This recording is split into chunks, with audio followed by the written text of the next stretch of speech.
तो दोस्तों स्वागत है आप सभी का आपके अपने YouTube चैनल सरकारी दृष्टि पर। जब आप डिस्क्रिप्शन में दी गई लिंक पर क्लिक करेंगे तो आप पहुंच जाएंगे इस विंडो पर। ना आपके सामने ये विंडो ओपन हो जाएगी। चलिए शुरू करते हैं।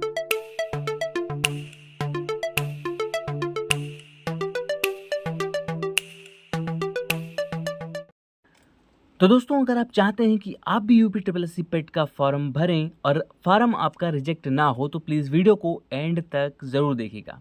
ये है प्रिलिमिनरी एलिजिबिलिटी टेस्ट जिसको बोलते हैं हम लोग पेट। 14 मई 2025 से ये स्टार्ट हो गया है।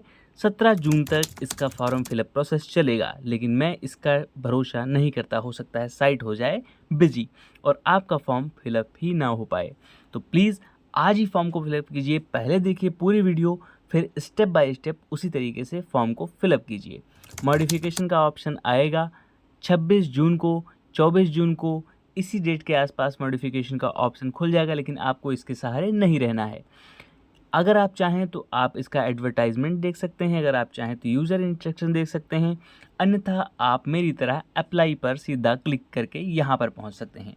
अप्लाई पर क्लिक करेंगे, आप यहाँ पर देख पा रहे होंगे। अगर एज की बात करें तो एज का बहुत अच्छा सिस्टम इसमें होता है। मिनिमम एज की अगर हम बात करें तो मिनिमम एज यहाँ पर आपको देखने को मिल जाएगी 18 वर्ष, और मैक्सिमम एज की बात करें तो 40 वर्ष देखने को मिल जाएगी। क्वालिफ़िकेशन कोई टेंशन नहीं है, आप अगर हाई स्कूल पास हैं तो भर सकते हैं, और मैक्सिमम आप जितना पढ़े हैं आप उसकी इन्फॉर्मेशन आगे दे देंगे, लेकिन मिनिमम आप 10th पास होने चाहिए।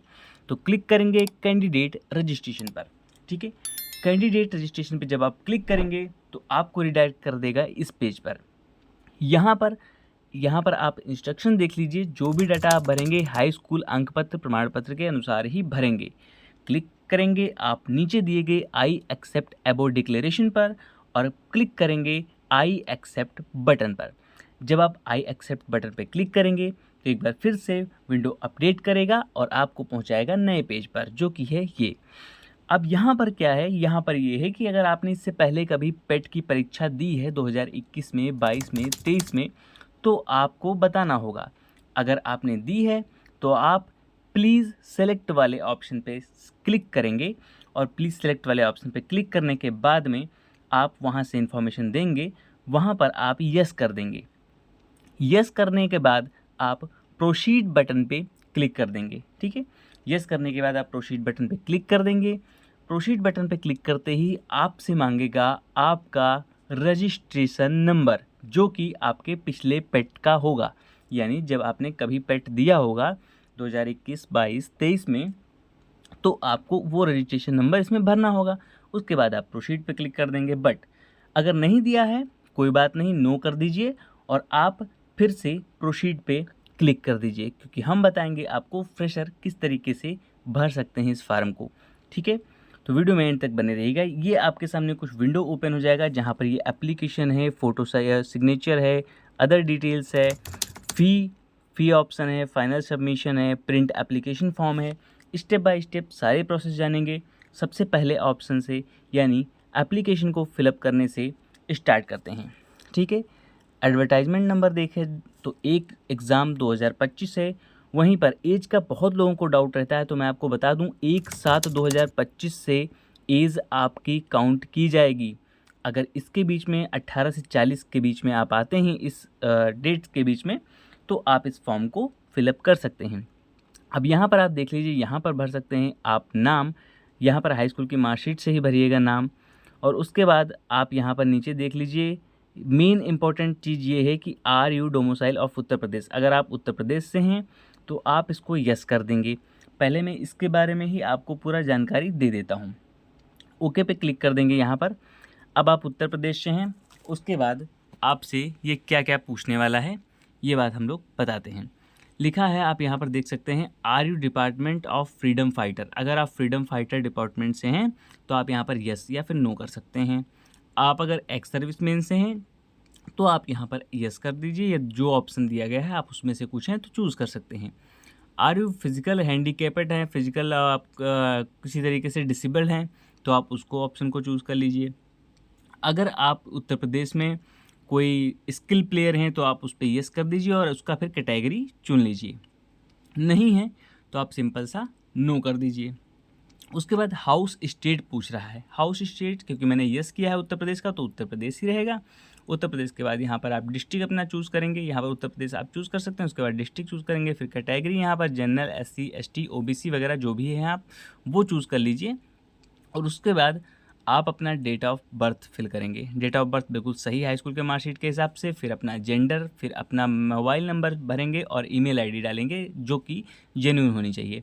आप शादीशुदा हैं तो यस करेंगे, नहीं हैं तो नो करेंगे। उसके बाद एम्प्लॉयमेंट डिटेल यहाँ पर भरेंगे। तो अधिकतर लोग होते हैं not an employ of Uttar Pradesh government, तो ये आप सबसे ऊपर वाला ऑप्शन फिल कर सकते हैं। बाकी अगर आप एक्स सर्विसमैन हैं तो बहुत अच्छी बात है, आप उसको फिल कीजिए। ठीक है। अब दूसरा ऑप्शन आता है कि जो लोग यूपी में नहीं रहते हैं तो वो लोग यहाँ पर नो करेंगे। ठीक है। अब नो करने के बाद में किस तरीके से ऑप्शन सारे चेंज हो जाते हैं वो मैं आपको बताता हूँ।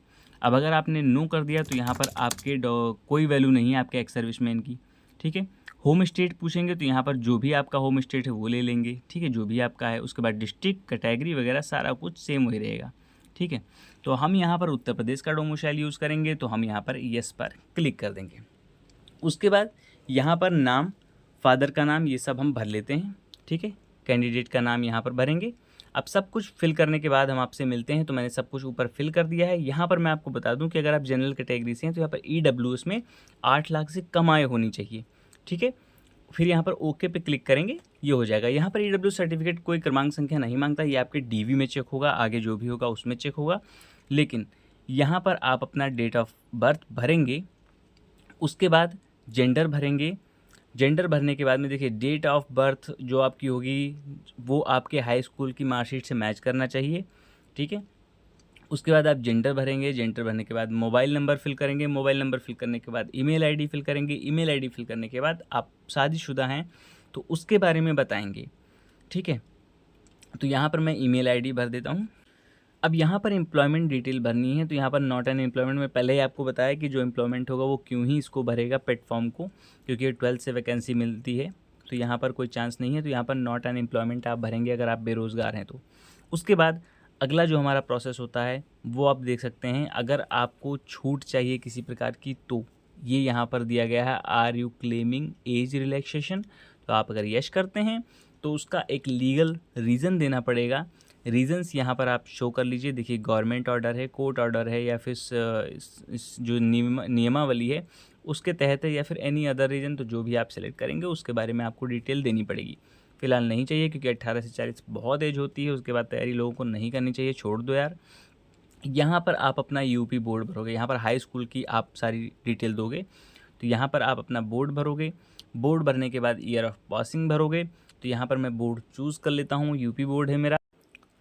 बोर्ड के बाद ईयर ऑफ पासिंग भरेंगे। ईयर ऑफ पासिंग जो भी आपकी मार्कशीट पे होती है उसको भरेंगे। फिर रोल नंबर को अच्छी तरीके से फिल करेंगे, एक एक मिलान करके, कोई भी गलती नहीं होनी चाहिए। क्योंकि गलती ना हो इसलिए ही हमें वीडियो बनाना पड़ता है कि आप फॉर्म में गलती ना करें, ताकि स्क्रूटनी प्रोसेस में आप छटें। उसके बाद आपका CGPA है, ग्रेड सिस्टम है, या फिर परसेंटेज सिस्टम है। तो मेरा परसेंटेज सिस्टम है यूपी बोर्ड में, परसेंटेज सिस्टम भरेंगे और नंबर जो आपके होंगे टोटल और जितने आपके आएंगे उसमें फिल कर देंगे। उसके बाद इंटरमीडिएट अगर आप नहीं पास हैं तो कोई बात नहीं, हाई स्कूल फिल करके आगे प्रोसेस कर सकते हैं, पर पास हैं तो यहाँ पर क्लिक करेंगे। क्लिक करने के बाद में आप अपने इंटर का जो बोर्ड है वो सिलेक्ट कर लेंगे। यूपी बोर्ड ही है इस बंदे का, तो मैं यूपी बोर्ड ही सिलेक्ट कर लेता हूँ। उसके बाद रोल नंबर फिल करेंगे, फिर से वही year of passing, roll number और परसेंटेज वाला सिस्टम। उसके बाद में उसके मार्क्स। ठीक है, ये सारा कुछ फिल कर देंगे। ठीक है, मैं सारा कुछ फिल कर देता हूँ। पर्सनल इन्फॉर्मेशन को हाइड कर दिया है ताकि कोई किसी का भी पर्सनल जो इन्फॉर्मेशन है वो लीक नहीं होना चाहिए। तो आप ऊपर जो दिए गए कॉलम हैं उनसे आप देख सकते हैं। ये आप हाई स्कूल इंटर भर सकते हैं। अगर आपके पास इंटर नहीं है तो आप सिर्फ हाई स्कूल भर के आगे जो फॉर्म है उसको सबमिट कर सकते हैं, जैसे आगे बताया गया है। लेकिन अब जो लोग इंटर से भी ज़्यादा पढ़े हैं, जैसे ग्रेजुएशन किया है, उन्होंने पोस्ट ग्रेजुएशन किया है, तो आप यहाँ पर ग्रेजुएशन अगर आपने किया है, स्नातक किया है, तो आप यहाँ पर यश कर और उसकी डिटेल सारी फिल कर देंगे। ठीक है, उसके बाद अगर आपने स्नातक किया है यानी पोस्ट ग्रेजुएशन किया है तो उसकी भी डिटेल फिल करके और प्रोसेस को आगे बढ़ाएंगे। अब यहाँ पर सबसे नीचे ऑप्शन आता है कैप्चा फिल करने का, तो साइड में दिया गया कैप्चा आप यहाँ पर फिल कर दीजिए। कैप्चा को फिल करने के बाद में सबमिट पे क्लिक कीजिए, फिर ओके बटन पे क्लिक कर दीजिए और ये आपका रजिस्ट्रेशन कंप्लीट हो जाएगा। ठीक है, प्लीज़ कंफर्म फॉर रजिस्ट्रेशन, क्या आप कंफर्म कर रहे हैं कि आपकी डिटेल सही है रजिस्ट्रेशन के लिए, तो आप ओके पे क्लिक कर देंगे और ये आपका रजिस्ट्रेशन हो गया है। ठीक है, रजिस्ट्रेशन स्लिप भी आप डायरेक्ट प्रिंट कर सकते हैं, लेकिन रजिस्ट्रेशन स्लिप प्रिंट करने से क्या फ़ायदा, हम लोग डायरेक्ट फाइनल प्रिंट जब निकालेंगे तो। अभी सबसे नीचे आएंगे, सबसे नीचे आने पर आप देखेंगे क्या आपको दिख रहा है कि यहाँ पर आपका एक रजिस्ट्रेशन नंबर दिख रहा है जिसको नोट करने को बोल रहा है, तो आप रजिस्ट्रेशन नंबर नोट कर लीजिए और उसके बाद click here to proceed for photo and signature पर क्लिक कर दीजिए ताकि आपको फ़ोटो और सिग्नेचर अपलोड करने का ऑप्शन मिल जाए। यहाँ पर ध्यान देना आप लोग, फ़ोटो आपका बहुत ही साफ़ सुथरा होना चाहिए। चश्मा वगैरह आप चाहें तो निकाल भी सकते हैं, क्योंकि लगा भी सकते हैं चाहें तो, लेकिन आप ना लगाएं, बिना चश्मा का फ़ोटो अपलोड कीजिए और फ़ोटो का साइज़ जो है आपका 50 से 100 KB के बीच होना चाहिए। सिग्नेचर में बहुत ध्यान देने वाली बात यह है कि सिग्नेचर 30 से 50 KB का होना चाहिए। प्लस सिग्नेचर आप एक तो सिग्नेचर करेंगे जैसे एग्जाम्पल दिख रहा है, और दूसरा अपना शुद्ध हिंदी भाषा में बहुत अच्छी तरीके से नाम लिखेंगे जो कि स्पष्ट रूप से समझ में आए, वरना आपका फॉर्म रिजेक्ट हो सकता है। एग्जाम्पल यहाँ पर आप देख रहे हैं, राम अवतार नाम से जो एग्जाम्पल है वो दिख रहा है, वो आप लोग देख के फिल कीजिएगा। अगर इसमें आप गलती करेंगे तो आप ही जिम्मेदार होंगे, सरकारी दृष्टि चैनल इसका कोई जिम्मेदार नहीं होगा। अगर आप सिग्नेचर में गलती करते हैं, ऊपर सिग्नेचर और नीचे अपना नाम। ठीक है, अपलोड पे क्लिक करेंगे, यहाँ पर ब्राउज पे क्लिक करेंगे और अपना फ़ोटो जो है अपलोड कर लेंगे। इसी प्रकार से सिग्नेचर अपलोड कर लेंगे। मैंने दोनों चीज़ अपलोड कर दी है, हाइड कर रखा है पर्सनल इन्फॉर्मेशन की वजह से। उसके बाद कंटिन्यू पे क्लिक कर दूंगा। कंटिन्यू पे जब आप क्लिक करेंगे तो आपका फॉर्म जो है आगे के लिए फॉरवर्ड हो जाएगा, और कंटिन्यू के बाद यहाँ पर क्लिक करेंगे आई हेयर डिक्लेयर पे और आपके सामने आपका फॉर्म ओपन हो जाएगा। उसके बाद नीचे बढ़ के देखेंगे तो आप यहाँ पर दिखेंगे कि आर्मी फॉर 2 ईयर्स का आर्मी का है, तो आप यस नो कर सकते हैं। आपके पास अगर एनसीसी सर्टिफिकेट है, एनसीसी का जो बी सर्टिफिकेट, तो आप यहाँ पर यस करके और उसकी इन्फॉर्मेशन दे सकते हैं। पर नहीं है तो आप नो कर दीजिए, कोई दिक्कत नहीं है। ठीक है, क्योंकि विदाउट एनसीसी भी आप इसको फिल कर सकते हैं। अब यहाँ पर बात आती है एड्रेस की। तो एड्रेस में यहाँ पर आप अपना नाम लिखेंगे नाम की जगह पे, और नाम के बाद आप कॉमा को लगाएंगे। उसके बाद C/O लिखेंगे, यानी अपने केयर ऑफ़ का नाम। केयर ऑफ़ में अगर आप बॉय हैं तो आप अपने पिता का नाम लिखेंगे, अगर आप गर्ल हैं तो आप अपने पिता का नाम लिखेंगी, लेकिन अगर आप शादीशुदा महिला हैं तो आप अपने हस्बैंड का नाम लिखेंगी, क्योंकि एड्रेस वही पड़ेगा। उसके बाद में हाउस नंबर या फिर विलेज यहाँ पर डालेंगे, अपना पोस्ट ऑफिस डालेंगे, लोकेलिटी डालेंगे, स्टेट वगैरह सब कुछ सही सही चूज़ कर लेंगे। परमानेंट एड्रेस और करस्पॉन्डेंट एड्रेस अगर सेम है तो आप लोग same as a permanent address पे क्लिक करेंगे, दोनों ही ऑप्शन फिल हो जाएंगे। फिर से बता रहा हूँ, पर्सनल इन्फॉर्मेशन के लीक ना होने के कारण मैंने हाइड कर रखा है डाटा को, मैंने फिल कर दिया है। यहाँ पर आप इसको देख सकते हैं, यहाँ पर आपको यस करना रहेगा। यस करते ही आपका कुछ प्रोसेस होगा, उसके बाद में आप प्रीव्यू बटन पे क्लिक करेंगे। प्रीव्यू बटन पे जैसे ही आप क्लिक करेंगे आपके सामने आपका फॉर्म एक बार फिर से ओपन हो जाएगा, और ओके बटन पे आप क्लिक करेंगे।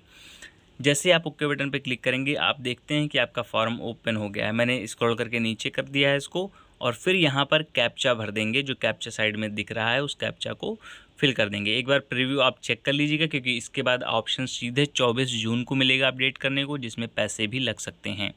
फिर कैप्चा फिल कीजिए आप। कैप्चा फिल करने के बाद अगर आपका सारा डाटा सही है तो आप सबमिट बटन पे क्लिक कीजिए और please confirm your application detail, तो यहाँ पर ओके पे क्लिक कर देंगे जब आप, तो आपका जो डाटा है वो फाइनल सबमिट हो जाएगा। अब आप इसके बाद तभी चेंज कर सकते हैं जब आपका जो करेक्शन विंडो है, जो मॉडिफिकेशन विंडो है वो खुलेगा। फ़ीस यहाँ पर 185 रुपये जनरल की है। SC ST OBC वो आप स्क्रीन पे शो कर रहा होगा, आप देख लीजिए। उसके बाद पेमेंट पे क्लिक करेंगे, फिर यहाँ पर टिक करेंगे और प्रोसीड फॉर पेमेंट पे क्लिक कर देंगे।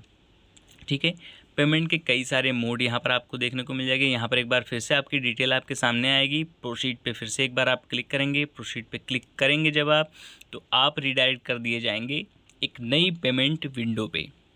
नई पेमेंट विंडो इस तरीके से आपके सामने ओपन हो जाएगी, जिसमें आपको कई सारे पेमेंट के ऑप्शन दिए जाएंगे। कौन कौन से हैं? Debit card, credit card, prepaid card. आप इन सभी कार्ड से पे कर सकते हैं। इंटरनेट बैंकिंग है, SBI card, port credit card है, UPI है। UPI में आप वाया UPI ID और वाया UPI QR से भी पे कर सकते हैं। तो फिलहाल मैंने QR पे क्लिक करके और पेमेंट कर दिया है। वीडियो रिकॉर्डिंग हो नहीं पाई है, सॉरी इस बात के लिए। ये देखिए पेमेंट हो चुका है। फिर लिखा है proceed to download and print the application form. इस पर जब आप क्लिक करेंगे तो आपके सामने आपका फॉर्म ओपन हो जाएगा। उसके बाद यहाँ पर देखिए प्रिंट का ऑप्शन आ रहा है, आप लोग प्रिंट कर लीजिए। चैनल पर नए हैं तो चैनल को सब्सक्राइब कर लीजिए। वीडियो अच्छी लगी तो लाइक कीजिए। मिलते हैं नेक्स्ट वीडियो में।